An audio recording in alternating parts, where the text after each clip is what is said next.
तो सांख्य दर्शन के आचार्य कपिल जी महाराज बहुत पुरा काल में हुए। उन्होंने प्रकृत और पुरुष का विवेक किया। प्रकृत जड़, पुरुष चेतन। ये जो आंख नाक कान जीभ चाम से दिखाई देता है, ये प्रकृति का जाल है। प्रकृति कारण है, कार्य उसका ये जगत पदार्थ है। मिट्टी पानी आग हवा का सामूहिक स्वरूप प्रकृति है और इससे बने घर घड़ा यंत्र शरीर वृक्ष बीज पर्वत सब ये कार्य पदार्थ है। और इनसे पृथक चेतन आत्मा है। ये चेतन आत्मा को वो पुरुष कहते हैं। पुरुष जो आगे आगे ज्ञान प्रकाश करे, पुरुष पुर नाम आगे उस नाम जलाना, आगे आगे ज्ञान प्रकाश करता रहे, वो पुरुष है। ये आत्मा पुरुष है और इसके ऊपर उन्होंने कुछ नहीं माना। पुरुष ही स्वयं परम है। तो कपिल महाराज ने इस पुरुष आत्मा के ऊपर कोई परमात्मा नहीं माना और वेदांत में भी आत्मा के ऊपर परमात्मा नहीं माना। जो अंतिम वेदांत अपरोक्ष ब्रह्म का विषय है वो आत्मा ही है। सूफी संतों ने जो इस्लामिक परंपरा में हुए हैं वे भी इस धारा को स्वीकारे। ईसाई यहूदी और इस्लामी में जीव से अलग ईश्वर की उपासना पर जोर है।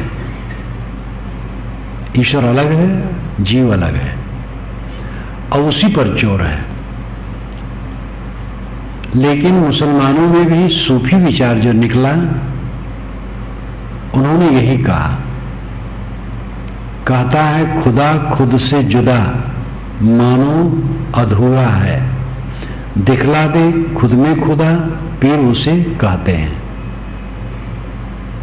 खुद से खुदा को जुदा जो बतलाता है वो अधूरा गुरु है। जो खुद में खुदा को दिखला दे वो सच्चा पीर है। खुदा खुद स्वयंभू, ये आत्मा स्वयंभू है। खुद नाम स्वतः आया हुआ रहा हुआ अस्तित्व में। तो खुदा खुद ही खुदा है, ये सूफी संतों ने कहा। कबीर साहब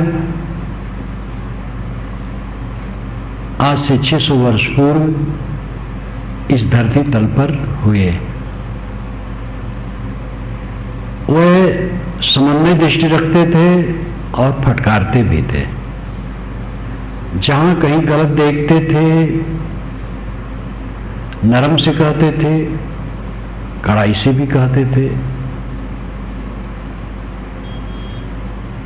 सत्य कहने में उन्होंने कभी समन्वय नहीं किया, लेकिन उनका सारा विचार ही समन्वित था। सबको लेके वो चले। राम कहे तो रहीम भी कहे और केशव कहे तो करीम भी कहे, वेद कहे तो किताब भी कहे, हिंदू कहे तो मुसलमान भी कहे। ये दोनों उनके सामने थे। इसका लाक्षणिक अर्थ हुआ कि दुनिया के समस्त संप्रदाय के विचारों को आदर देते हैं, सबको अपना मानते हैं। कुरान वाले कुरान मानते हैं, वेद नहीं मानते, बाइबल नहीं मानते। वेद वाले वेद मानते हैं, कुरान बाइबल नहीं मानते। बाइबल वाले बाइबल मानते हैं, कुरान वेद नहीं मान सकते। और बाइबल में भी जो पुराना नियम है, असली बाइबल, वो तो यहूदियों की है। ईसाइयों ने उसको लिया, लेकिन अपना नियम, नया नियम जो उसमें 4 मुख्य पुरुष थे ईसा के बाद, उनकी पुस्तकों को उसमें जोड़ दिया। तो इसलिए बाइबल में ईसाई विचार भी माने जाते हैं, लेकिन यहूदी लोग नई बाइबल को नहीं मानते। यहूदी लोग पुरानी बाइबल ही मानते हैं, ईसाइयों की बाइबल नहीं मानते हैं, जो नया नियम है। इस प्रकार सब अपने अपने तथ्य के ग्रंथों को मानते, दूसरे के नहीं,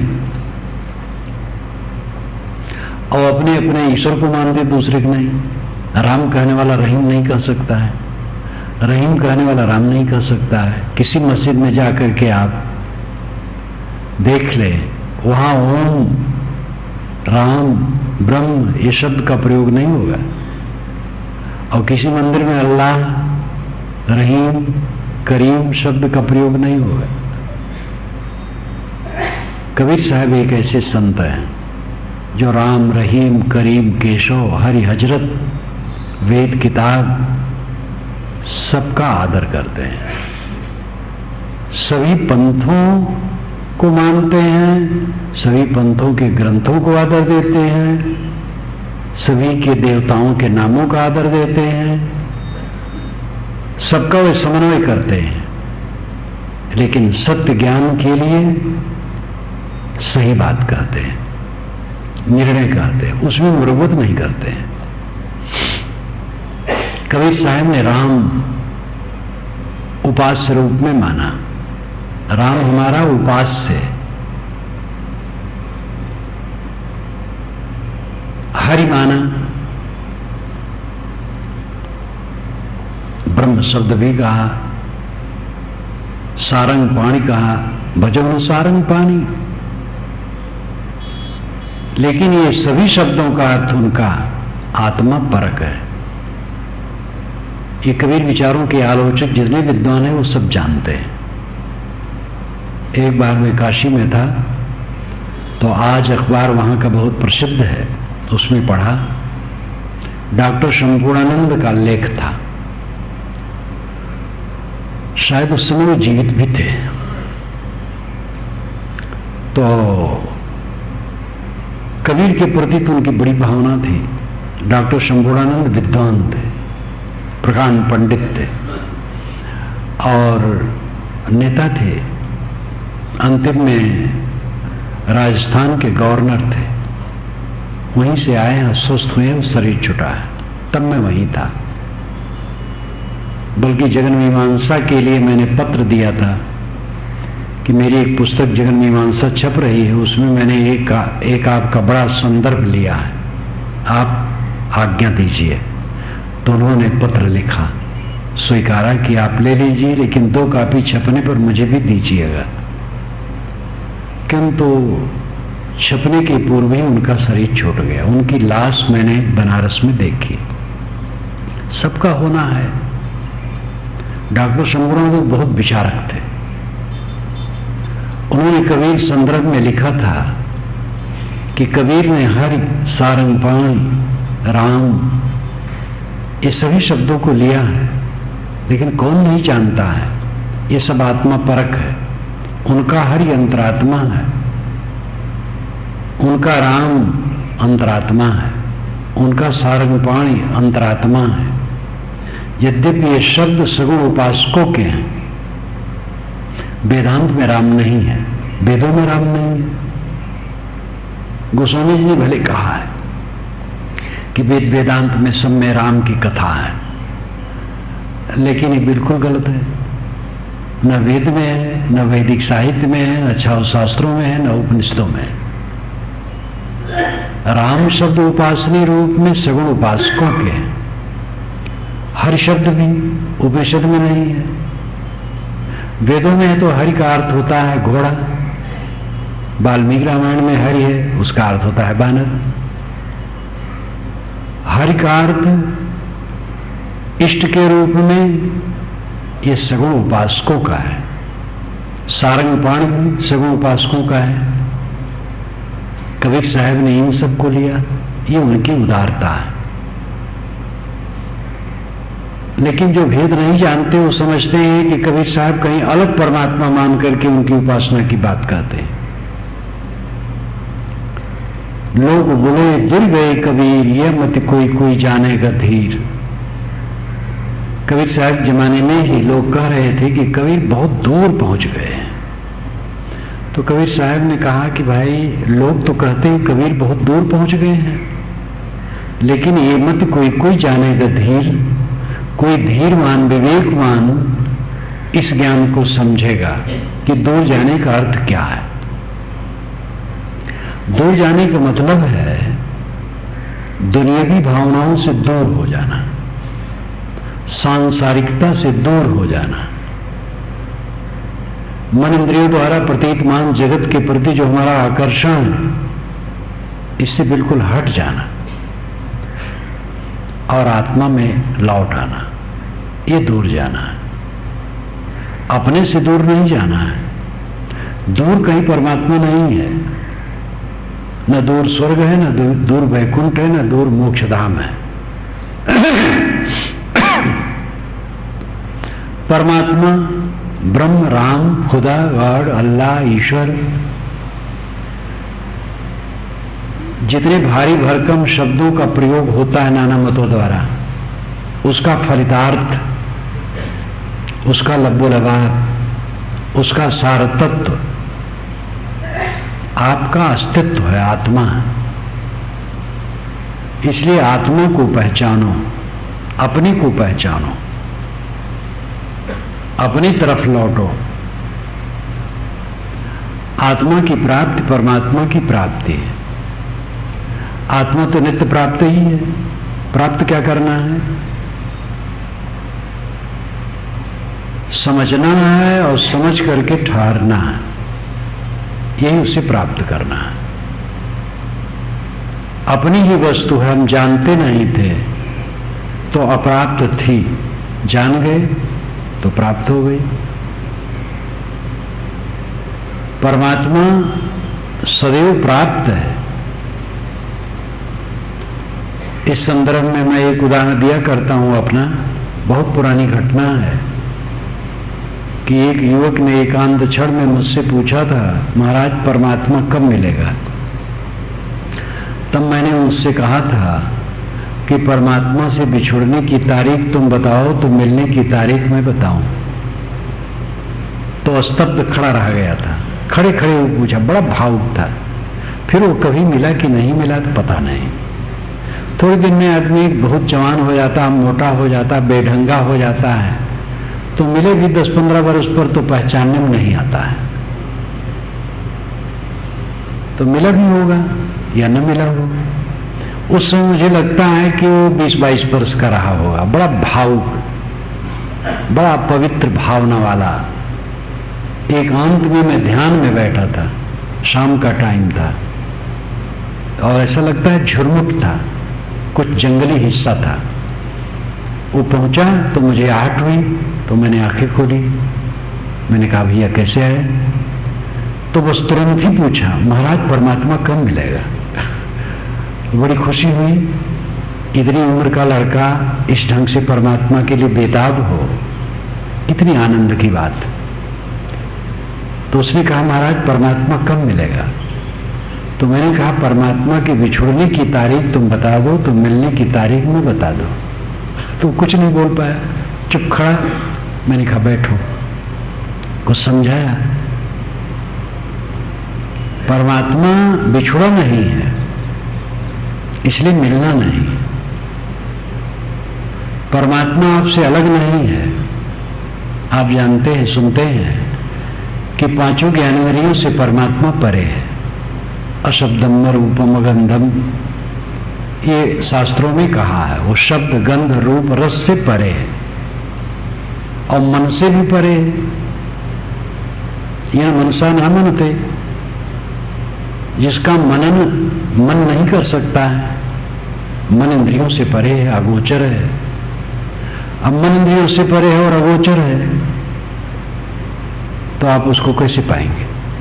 आपके पास पाने के साधन 6 हैं, आंख, नाक, कान, जीभ, चाम, मन। तो है तो 5, आंख, नाक, कान, जीभ, चाम। इन्हीं से आप प्राप्त करते हैं। क्या प्राप्त करते हैं? शब्द, स्पर्श, रूप, रसगंध। और इन्हीं को फिर आप पीछे से सोचते हैं, वही मन की स्थिति होती है। 5 विषयों में ही मन रहता है। तो जो आप प्राप्त करते हैं पांचों विषय रहता है। परमात्मा जो पांचों विषयों से परे, वो कैसे प्राप्त होगा? आपसे भी अलग है और इंद्रिय और मन से भी अलग है। वो सदा अलग रहेगा, आपसे कोई मतलब नहीं रहेगा। इसीलिए चिंतकों ने, वेदांत के चिंतकों, ऋषियों ने, कपिल जी महाराज ने और इस पीरियड में सदगुरु कबीर ने इस पर निर्णय दिया कि निश्चित है कि परमात्मा मन इंद्रियों से परे है, लेकिन मुझसे परे नहीं है।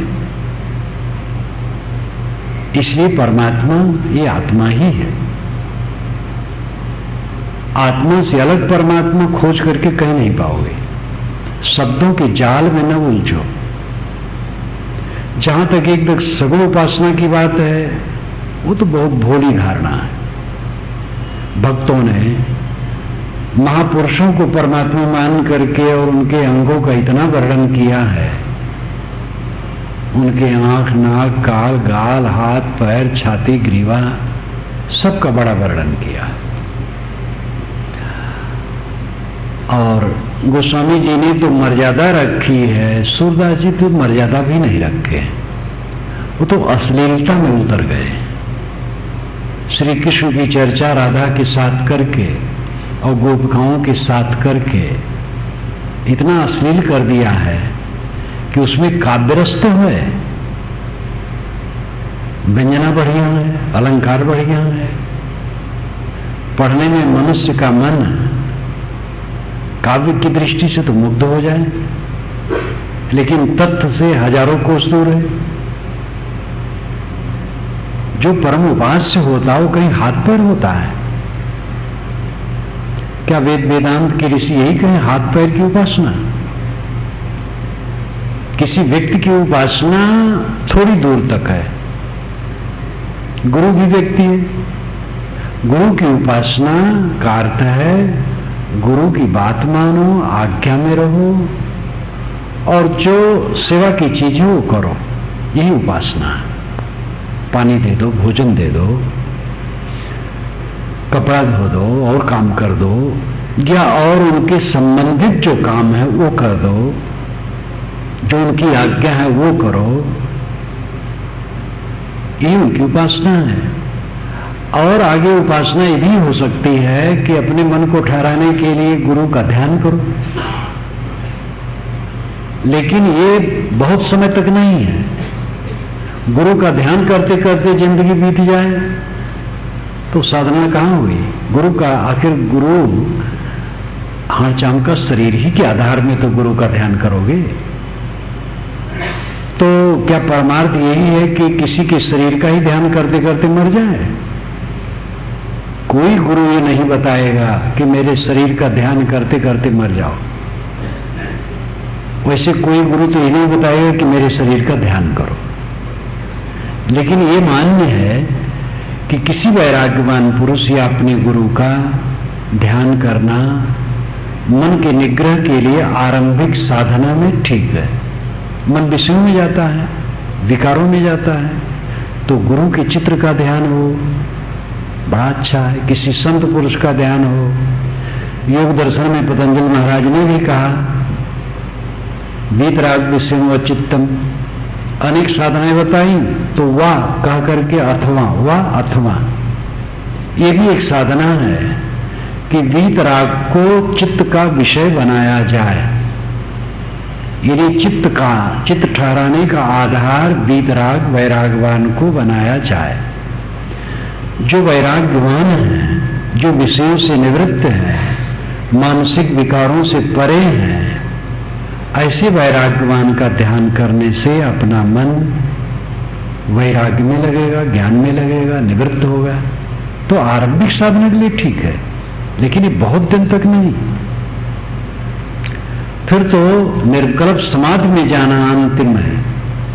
निर्विकल्प समाधि, कल्पनातीत अवस्था, संकल्प शून्य अवस्था, कुछ न सोचना, जो सामान्य व्यक्ति के लिए उसी प्रकार है जैसे बकरी के मुंह का बेल। बकरी के सामने बेल रख दिया जाए तो क्या खाएगी? ऐसे सामान्य साधक कुछ न सोचने की स्थिति तो सोच भी नहीं पाएगा। उसके दिमाग में नहीं आएगा कि ऐसी भी अवस्था होती कुछ न सोचा जाए। कुछ तो सोचने में आता, अच्छा ना बुरा सोचो, अच्छा सोचने में आएगा। लेकिन वही साधक साधना करता जाए तो ऐसा समय आएगा कि उसका चित्त शांत है, कुछ नहीं सोच रहा है, चाहे थोड़े समय के लिए हो। इसकी बानगी उसे मिल जाएगी। वैसे चित्त की अवस्था के अनुसार तो सबको अवस्था आ जाती है। कभी कभी चित्त में ऐसी अवस्था आती है कि कुछ आदमी नहीं सोचता है, थोड़ा शांत हो जाता है। साधना द्वारा ये विशेष हो जाता है। तो अंतिम ध्यान है संकल्प शून्यता, कुछ न सोचना। तो इसलिए गुरु का ध्यान, वैरागवान का ध्यान, किसी महापुरुष का ध्यान, ये एक सीमा तक है।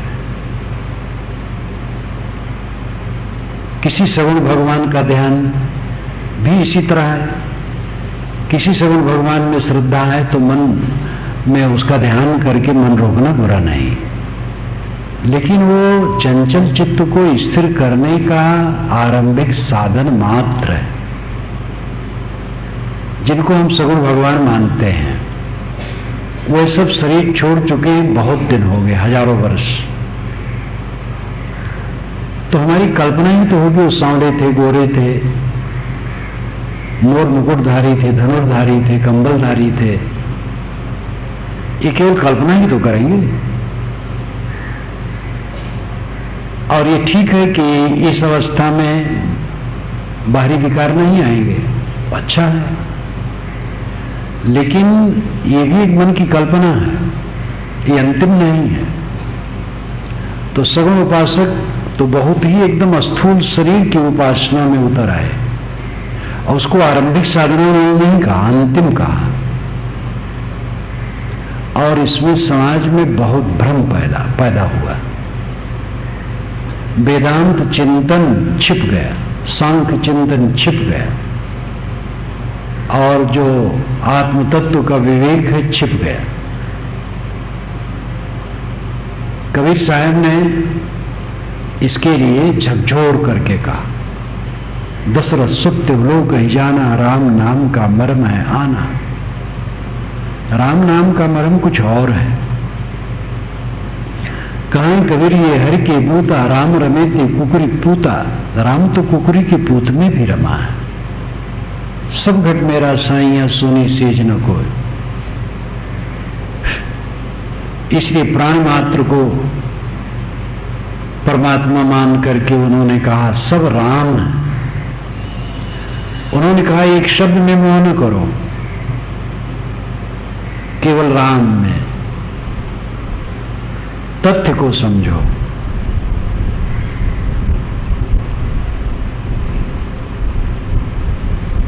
राम शब्द एक वर्ग का है, दूसरा वर्ग राम शब्द नहीं मानता है। आर्य समाजी ही राम राम नहीं कहेंगे, वेदांती भी नहीं कहेंगे, मुसलमान ईसाई तो कह ही नहीं सकते हैं। साहब कहते हैं राम जिसे कहते हैं वो अंतरात्मा ही है, अल्लाह जिसे कहते हैं वो अंतरात्मा ही है। इसलिए अल्लाह और राम कहना कोई हर्ज नहीं। अल्लाह राम जीवतिरी नहीं। इस प्रकार उन्होंने सबको समेटा।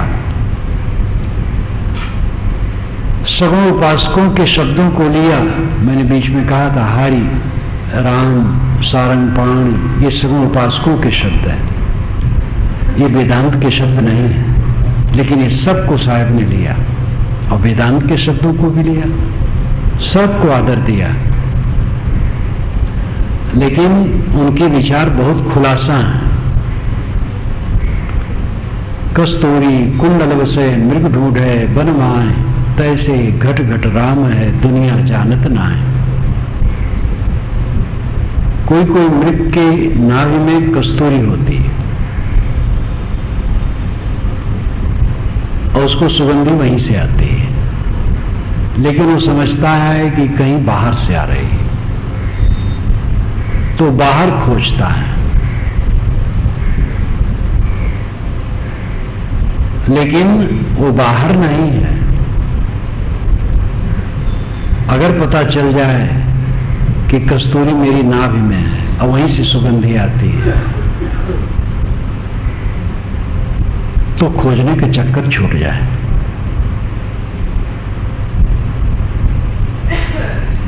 समझता नहीं है, इसलिए बाहर खोजता है। वो खोजता है कि नहीं खोजता है ये भी पता नहीं, लेकिन कवियों ने इसका उदाहरण दिया है। इसी प्रकार हमारे अंदर में परमात्मा की सुगंधी है, हम उसको बाहर खोजते हैं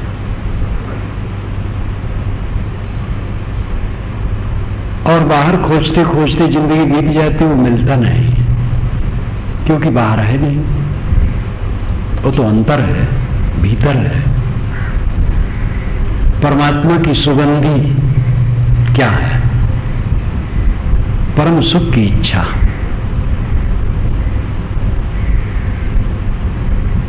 मैं सगुण उपासना में खूब डूबा था।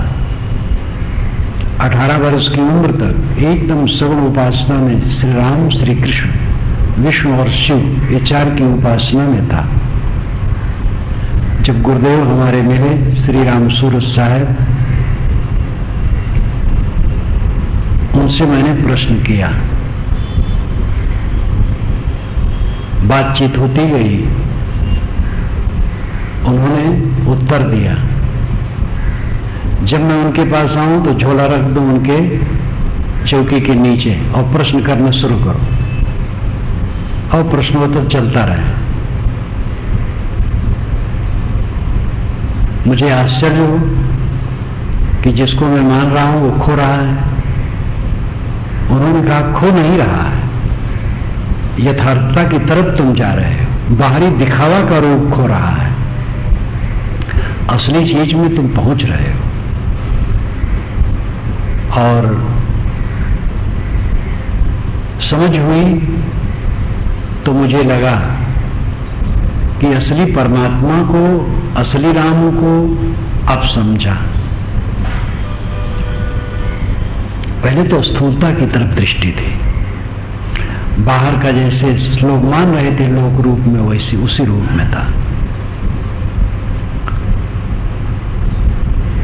अंतरात्मा की तरफ लौटने की बात कबीर साहब कहते हैं। परमात्मा का जो रूप आप गढ़ेंगे वो क्या रहेगा? देहधारी मानेंगे तो हाथ पैर की कल्पना करेंगे। अगर कहें निराकार है तो निराकार तो आकारहीन, फिर शून्य में चित्त तैरेगा। फिर उसका ध्यान करेंगे तो आकाश बादल आएगा। किसी लोक विशेष में मानेंगे तो लोक की कल्पना होगी, वो आपके मन की कल्पना होगी केवल। मन के अलावा और कोई आधार नहीं है ईश्वर सृजन का। ईश्वर का जो सृजन है आपके द्वारा वो मन से ही है। और सभी शास्त्र और ऋषि महर्षि संत कहते हैं जब मन शांत हो जाता है तब वो दशा आती है। जब तक मन चलता है तब तक प्रपंच है। मन जब शांत हो गया तब अचल स्थित है, अमय दशा, मन के ऊपर की दशा। जब मन नहीं रहता, मन संकल्प शून्य हो गया, शांत हो गया, तब कौन रहा? आप स्वयं शेष। जो मन को देखता है, मन को जानता है, जो परमात्मा और मोक्ष को चाहता है, वो कौन है? आप हैं। आप कौन है? अपने आप का पता नहीं, इसलिए बाहर परमात्मा खोजते हैं। बाहर परमात्मा कहीं नहीं है।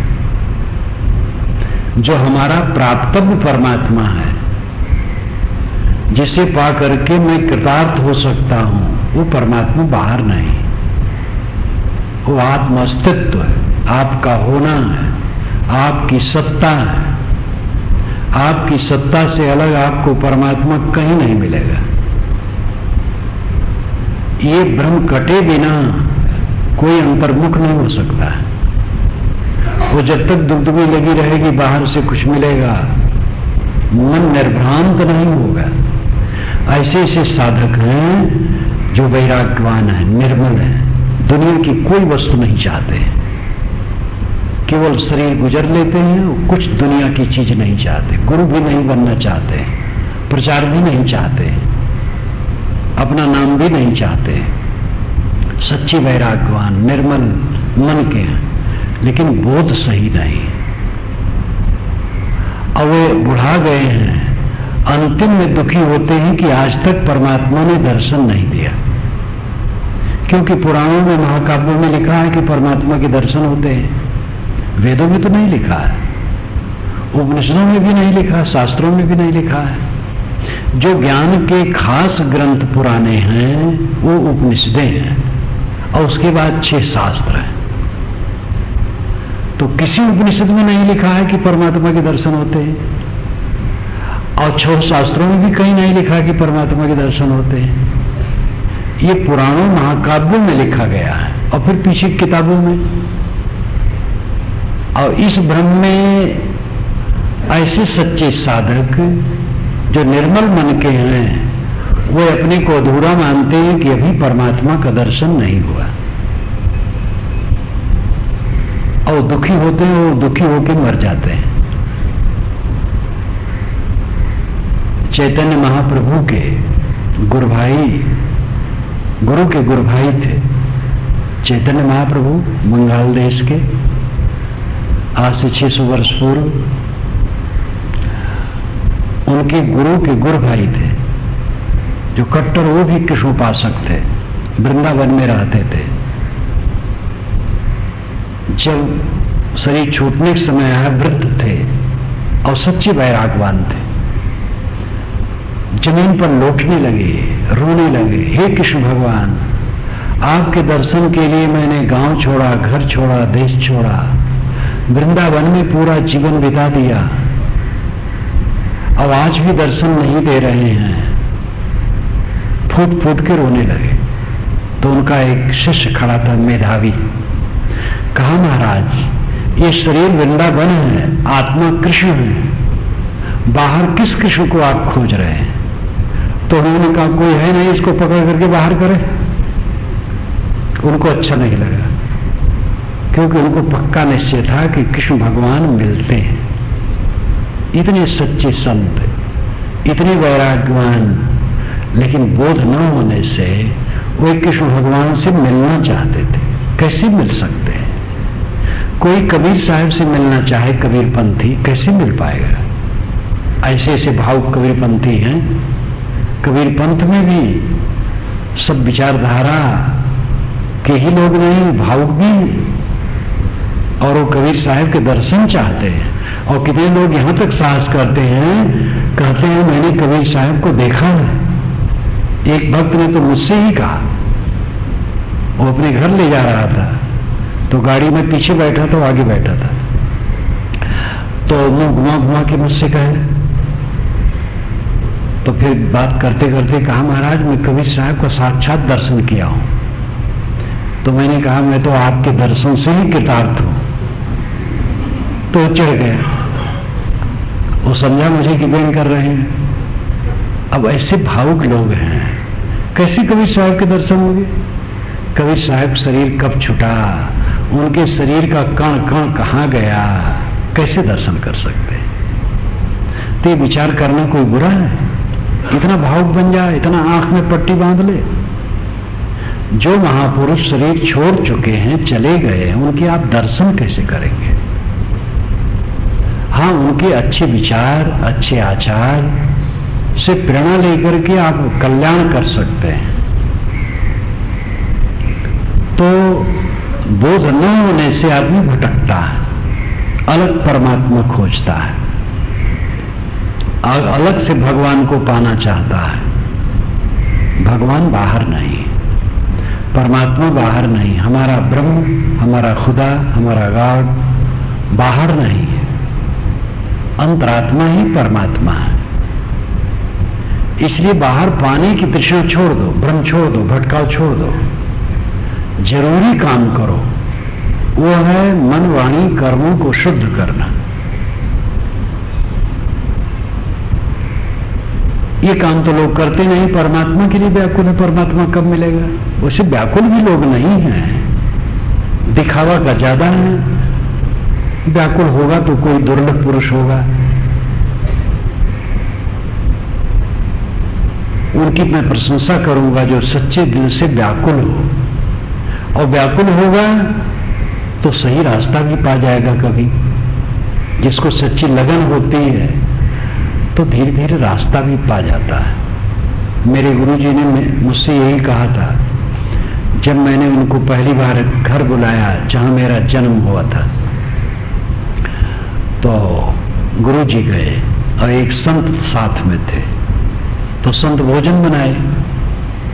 तो जब भोजन करने घर में गए तो वहां रुद्राक्ष की माला टंगी हुई थी 108 दाने की, और कंबल एक आसनी टंगी हुई थी। तो उन्होंने देख करके मुझसे पूछा कि इससे तुम पूजा करते हो कि तुम्हारे पिता? तो मैंने कहा मैं करता हूं। तो उन्होंने कहा इसी ने मुझे यहां लाया है, तुम कुछ करते हो तब मुझे पूछो, नहीं मुझे न पूछते। ये गुरुदेव की वाणी कभी भूल नहीं सकते। तुम कुछ करते हो तब मुझे बुलाए हो। तो अगर कोई परमात्मा के दर्शन के लिए व्याकुल हो तो धन्य है, फिर सच्चा गुरु पाएगा तो रास्ता भी पा जाएगा। कि दर्शन नहीं करना है, दर्शन तो दृश्य का होता है। गोस्वामी जी ने दर्शन की बात कही, लेकिन जब खास अध्यात्म की बात कही तब क्या कहा? गो गोचर जालग मन जाई, सो सब माया जान्यो भाई। हे भाई, गो इंद्रियां, गोचर विषय, जहां तक मन जाए सब माया है। देखी सुनी गुनी मनमाही, मूल मूल परमारथ नाही। जो देखोगे सुनोगे मन में सोचोगे मुंह का कारण बनेगा, उसमें परमार्थ नहीं बनेगा। अब यहां देखना सुनना गुनना सब काट दिया उन्होंने। देखी सुनी गुनी मनमाही, देखना सुनना और मन में सोचना, ये तीनों में परमार्थ नहीं है। वैसे अच्छे लोगों को देखना, संतों को दर्शन करना, उनकी बात सुनना, उसका गुणावन करना, ये ठीक है। लेकिन अंतिम बात ये कही जाती है जहां यत्र नानद पश्यत नानद श्रवणोत नानद विजाना सब उमा, ये उपनिषद वचन है। यत्र, जहां पर, जिस अवस्था में ना अन्य पश्यत, दूसरे को नहीं देखता, ना अन्य श्रवणोत, दूसरे को नहीं सुनता, ना अन्य विजाना, दूसरे को नहीं जानता, सब भूमा, वो भूमा है, वो आत्मा है, वो ब्रह्म है, वो परमात्मा है, वो निज रूप है। तो देखना नहीं, सुनना नहीं, जानना नहीं, अपने आप में शांत। ध्यान के विषय में मैंने सुबह भी और कल भी क्या बताया था? अंतिम ध्यान है संकल्प शून्य हो जाना, कुछ न जानना। लेकिन आरंभिक साधना भी बताई, दृष्टि योग करो, सूर्य योग करो, साक्षी भाव में रहो। तो अंतिम बात है जानना नहीं, सुनना नहीं, देखना नहीं, शांत हो जाना।